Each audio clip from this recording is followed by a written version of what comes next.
Magandang gabi sa ating lahat, mga kapatid ko kay Kristo. Maayong gabi kanatong tanan, mga kaigsunan ko diha kay Kristo. At sa gabi nito ating sagutin muli ang isang videos na ating napanood sa social media at nag-viral talaga sa araw na ito, mga kapatid. Kahit nasagot na natin ito'y sagutin natin muli, mga kapatid, upang mabigyang linaw kung gaano katotoo ang kanilang sasabi itong mga ngaral na evangelist. Dahil pinagpistahan po nila yung videos ng isang pari na taga Visayas at umiinom kasama na ang kanyang mga kaibigan, mga kapatid. So ang videos na ito ay ginagamit ito ng mga anti-Catholic sa kanilang mga content at sa kanilang pangangaral, at ayon sa kanila, tingnan ninyo ang inyong leader ng simbahang Katoliko, pinopromote nila o pinopromote niya ang pag-iinom. At sinabi nila na maliwanag na ang pari na ito o ang mga Katolikong ito ay hindi sa Diyos kundi sa demonyo, sapagkat ipinangaral ang pag-iinom ng alak o bino, mga kapatid. Unang-una, mga kapatid, wala pong aral at doktrina ang ating simbahan na tayo'y maglalasing, maghubog-hubog. Wala po tayong aral. Wala tayong aral, mga kapatid, na araw-araw tayong umiinom ng alak o bino, mga kapatid. Ngunit, hindi rin po pinagbawal ng ating Panginoon ang pag-iinom ng bino, mga kapatid, o alak. Ang pinagbawal ng ating Panginoon ay ang paghubog-hubog. Ano po ba ang paghubog-hubog na mabasa natin sa Episo chapter 5 verse 18, gayon din sa 1 Corinto chapter 6 verse 10, mga kapatid. Ito yung lulong sa alak. Lulong sa alak. Ibig sabihin, hinahanap ng kanyang katawan kung siya'y hindi makainom ng alak. Ibig sabihin, siya po ay umiinom araw-araw ng alak o naglalasing araw-araw, mga kapatid. So lahat ng kanyang kinikita, siya ay naghahanap buhay para makainom araw-araw at walang siyang pakialam sa kanyang pamilya o wala siyang pakialam sa obligasyon niya sa kanyang pamilya, mga kapatid. At wala siyang pakialam sa obligasyon niya sa Panginoon, mga kapatid. Yun po ang pinagbawal ng ating Panginoon na paghubog-hubog o paglalasing na hindi makapasok sa kaharian ng langit, ayon sa 1 Corinto chapter 6 verse 10, mga kapatid. At gayon din sa Episo chapter 5 verse 18, mga kapatid. Ngunit ipinagbawal ba talaga ng Panginoon ang pag-inom ng alak o wine o bino? Hindi po pinagbawal, mga kapatid. Mabasa natin yan sa Ecclesiastes chapter 9 verse 7. Ating basahin ang banal na sulatan. Ecclesiastes chapter 9 verse 7. Ganito po yung ating mabasa sa banal na kasulatan. Busa padayon pagkaon o paglipay, inom og bino o paghudya ka, kay wala kini ihikaw sa Dios. So wala so hindi ito pinagbawal ng ating Panginoon o hindi ihikaw sa Dios kanato mga kapatid ang pag-inom ng bino. Ngunit yung paglulong sa inom araw-araw, talagang tinatawag natin na yung ano ba yung parang addiction ka na sa alcoholic na ba? Addiction ka na sa inom. Araw-araw gusto mo talaga umiinom, wala ka nang pakialam sa iyong pamilya. Kahit obligation mo na bumili ka ng bigas, ulam, bayarin sa kuryente, tubig, wala ka nang pakialam dahil mas inuna mo yung pag-iinom mo na bisyo mga kapatid. So ito yung hubog-hubog, at ayon sa 1 Corinthos chapter 6 verse 10, hindi makapasok sa kaharian ng langit mga kapatid. Ngunit kung umiinom ka lang ng alak o bino, hindi naman lagi, hindi po pinagbawal ng ating Panginoon. Ayon sa Ecclesiastes chapter 9 verse 7, ating basahin muli mga kapatid.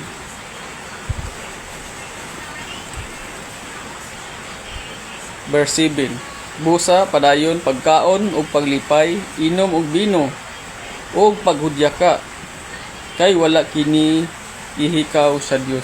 So maliwanag, hindi pinagbawal ng ating Panginoon ang pag-inom ng alak o bino mga kapatid. Kaya lang dapat sa ating pag-inom ng alak o bino, dapat maging responsible tayo mga kapatid. Dapat bago tayo umiinom, unahin natin yung obligation sa ating pamilya, bigas, ulam, ano pa man dyan. At higit sa lahat, huwag natin kalimutan ang ating Panginoon. Pag hindi natin ginawa yan, lagi tayong nagiinom araw-araw, ngunit yung obligation natin sa pamilya at sa Panginoon,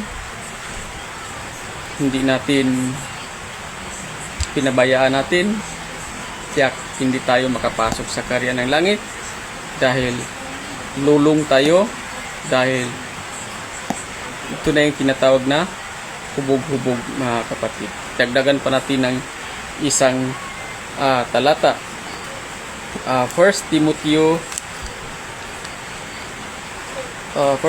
chapter 5 verse 23 mga kapatid. Ating basahin. 1 Timoteo chapter 5 verse 23. Ganito yung ating mabasa.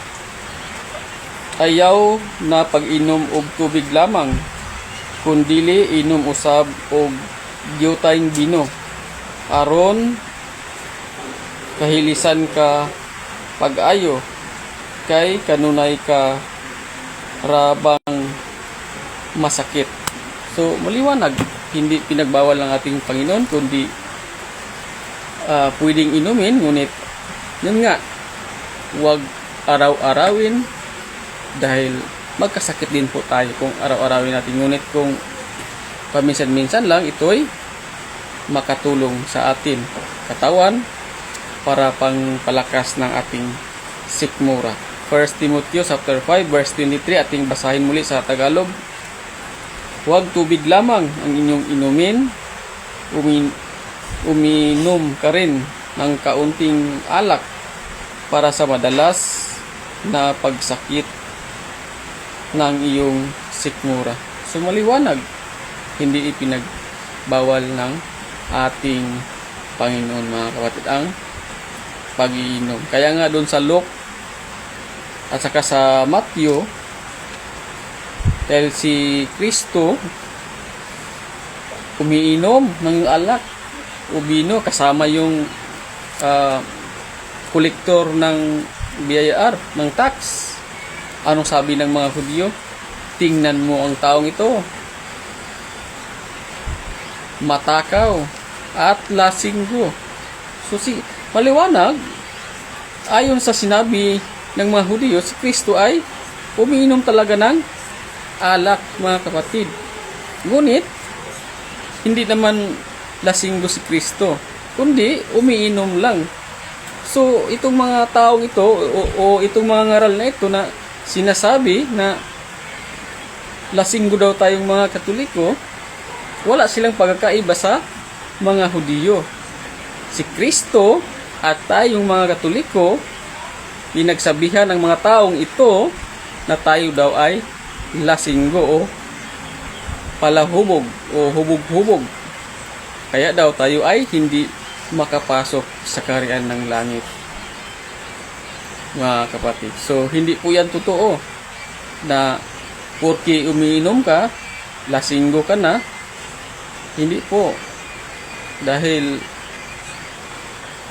may umiinom, yung baga may extra money o extra na pera, yung pangalis ng pagod at saka pangpalakas ng ating sikmura, mga kapatid. Hindi po porke umiinom ka na, ang pakay mo ay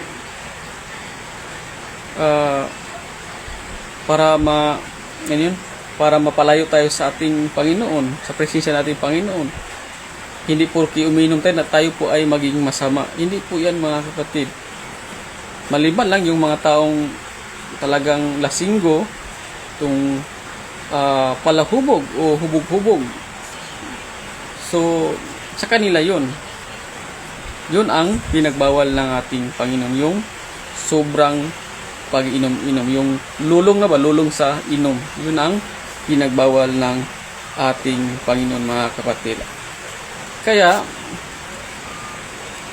huwag natin tularan yung mga lulong sa bisyo, itong pag-iinom. Dahil kung tingnan mo nang mabuti itong mga taong lulong sa inom, kita natin yan sa mga kanto-kanto, yan sa merkado o palengke, especially po dyan sa mga kahit sa mga baryo-baryo, yung lulong sa inom. Kahit dito sa city, wala silang ginagawa sa araw-araw, magtrabaho at kung makapira ubusin sa inom, pangbili ng mainom. So yun ang pinagbawal ng ating Panginoon dahil walang kwenta yung kanyang ginawa, dahil sa lulong siya sa alak, nakalimutan niya ang kanyang obligasyon sa kanyang pamilya at sa Panginoon, at sinira pa niya ang kanyang katawan o kanyang yang lawas o yung kanyang katawan. Episo sa anong kanina binanggit ko, Episo chapter 5 verse 18. Huwag natin sirain ang ating katawan sa pag-iinom, mga kapatid. Ngunit hindi pinagbawal ng ating Panginoon ang pag-iinom, yung may mga okasyon, mga party, mga birthday, hindi pinagbawal ng ating Panginoon. Basta hindi sobra-sobra. Yung makayanan natin, pero yung umiinom ka na tapos mo mag-inom, nagmaoy ka, kahit hindi ka umiinom, maoy ka, kagaya yung nangangaral, hindi pa nga siya umiinom, nagmaoy din. Dahil nilahat niya ang Katoliko na hindi makapasok sa kaharian ng langit. Gamit niya ang 1 Corinto chapter 6 verse 10. Ngunit kung tingnan natin ang naturang talata, hindi lang lulong sa bino ang tinutukoy doon, kundi lahat ng gumagawa ng masama. Ating basahin, mga kapatid, 1 Corinto. Kung ang tinutukoy doon yung umiinom lang ng alak, yung paghubog-hubog, mayroon pang kasama yun.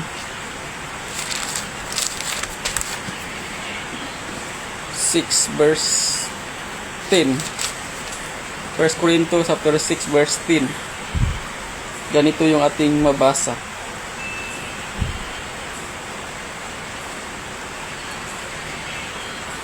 kawatan o hakog o mga palahubog o tigbutang-butang o mga malapason sa balaod dili makasulod sa gingharian sa langit. So bakakon o sila bakakon man kay gihukman ta nga pati ang Ginoo gihukman nila nga lasinggo, nakita lang nila niinom og nakita lang nila umiinom ng alak si Jesus, sinabihan nila agad lasinggo. Pati tayo sa 3 buwan o sa isang 2 buwan o 3 buwan kaisa lang tayo mag-inom, sinabihan na tayo na lasinggo. So bakakon kay sinabi niya na hindi tayo makapasok sa kaharian ng langit. Pati si Jesus ito hindi makapasok dahil sinabihan nila na lasinggo. Mga kapatid. So, mag-ingat po mga kapatid sa mga bulaang propeta. At marami pa dito. Ano yun? Hakog. Ano pa hakog? Basta marami dito. Malapason sa balaod. Sa manang malapason sa balaod? Ayaw pag butang-butang sa imong isig ka tao. Ano pa? Marami. Yung mapagmataas ka o yung hinahatulan tayo nila. Dahil ang paghatol hindi po nila tungkulin. Hindi tungkulin ng tao ang paghatol sa kapwa-tao. Matthew 7 verse 1 hanggang 6. Sabi ng ating Panginoon, huwag kayong humatol ng kapwa nang kayo'y hindi hatulan ng Panginoon. So, sa paghatol nila sa atin, hatulan din sila ng ating Panginoon. Bakit? Wala ba silang kasalanan? Ganoon lang po kasimple mga kapatid. So, ang ibig sabihin, sa Biblia, mayroon tayong mabasa na ang bino hindi pinagbawal ng ating Panginoon. Ecclesiastes chapter 9 verse 7, First Timothy chapter 5 verse 23, at marami pang verse. At meron din tayong mabasa na ipinagbawal. Bakit? Dahil kung umiinom ka ng sobra-sobra, talagang nakakasira po sa ating katawan.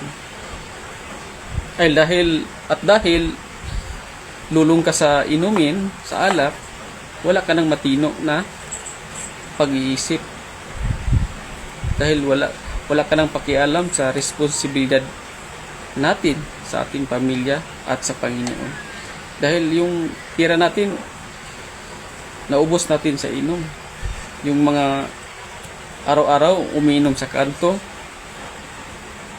lahat ng pira nila yan, ubos sa inom. Pati pa yung pira ng pamilya niya, ng asawa niya, kukunin pa niya. Pag hindi ibigay sa kanya, nagagalit pa. Ganun po yung lulong sa inom. Kaya hindi talaga makapasok sa kaharian ng langit.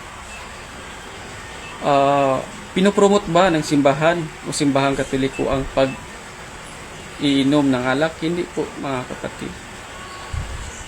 Pinagbawal ba ng ating Panginoon ang pinagbawal ba ng Panginoon ang pag-inom ng alak? Hindi rin po mga kapatid. Ngunit pinaalala sa atin ang pag-inom ng sobra-sobra ay hindi po nakakabuti sa atin mga kapatid. Ito'y nakakasira sa atin, sa ating katawan, at kung tayo'y lulong sa inom, nakakasira po ng ating relasyon sa ating pamilya at sa Panginoon mga kapatid. Kaya yun po ang malinaw na aral at doktrina ng ating simbahan. Hindi pinopromote ng simbahan ang pag-iinom ng bino, ngunit hindi din po pinagbawal ng simbahan. Kahit ang Panginoon, hindi rin po niya pinagbawal ang pag-inom ng bino, ngunit hindi rin po pinahintulot ng Panginoon ang pag-inom o pag-iinom ng bino na sobra-sobra mga kapatid. Kaya sa ating lahat, God bless, Viva Jesus, Amen.